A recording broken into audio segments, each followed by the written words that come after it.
So this is the first ride of this bike for 7 weeks. The reason for that is that while I was out for a bimble with me mate on his Speedmaster, some arse decided to pull out of a side road right in front of me. I was only doing about 40, but I managed to slow down to between 5 and 10 mile an hour before I connected, but that was enough to bend the front wheel. Where I lost grip of the handlebars, it started to fall to the left, so I decided just to let it go rather than crush my leg.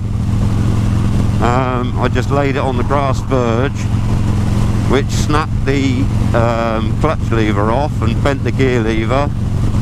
So it's been in Harley Davidson, being repaired for the past 7 weeks. It took them a while to get all of the parts, so that was all a bit of a bummer.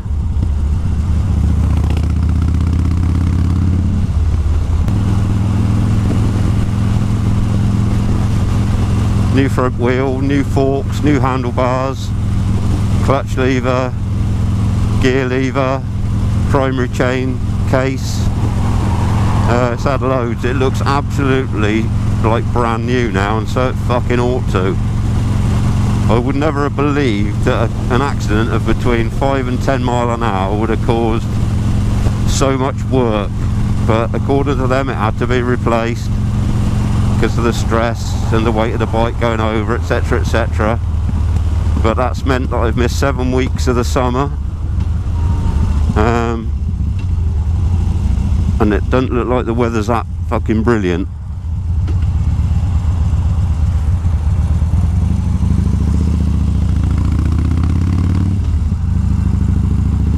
It's got a new front tyre on it, so I'm being very, very cautious, because the roads are pretty damp and nasty. But it's just nice to have it back. I gotta say, my missus reckons that's the most stressed I've been for many years. Just waiting, not knowing what's happening, when it's going to be rebuilt. They didn't ring me with updates, and I had to keep ringing them, and then they didn't answer my calls or my emails. The other good thing is, I guess, in a way, I just gone to pick it up, signed the paperwork off, checked the bike over, and it looks stunning, I gotta say. They went to start it, to bring it out of the workshop for me to ride home, and it wouldn't start, the battery was flat. So then they're offering to give me a lift home so they can put it on charge and deliver it tomorrow. Well, that was no good to me. So what they've done is put a brand new battery on it free of charge, which I thought was pretty decent of them, to be honest.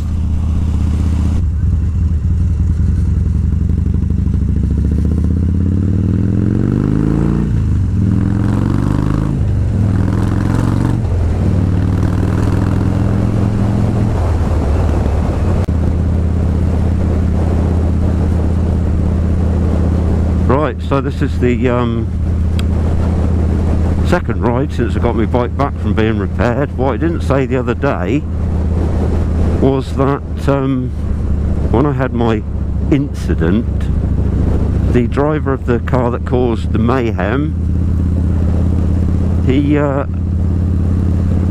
drove past me very slowly while I was on the ground. He drove up the road about 50 yards, stopped for a minute, and then just drove off, which I thought was very decent of him, obviously. Luckily there was 3 witnesses, got his number plate, I reported it to the police. They're not having a great deal of luck, it would appear, in getting the name of this guy. The car was a rental car, and the police have been in touch with this rental company trying to get the driver's information without a great deal of success. This all happened nearly 8 weeks ago now. but up until now I've had very little information about anything. It's just been a bit of a fucking nightmare basically. First off, the twat pulling out, he obviously didn't see 2 motorbikes and a car, and then to just drive off not knowing how I was seems a bit strange to me. But anyway, glad to have the bike back. I'm just off to meet my friend and we're going to go for a little ride about this evening, although I don't like the look of the clouds whatsoever. There's a possibility we're going to get wet, but having not ridden this for 7 weeks, I'm trying to make up for lost time. So anyway, I'll shut up for now. I might carry on a bit later when I've met me mate. Ta-ta.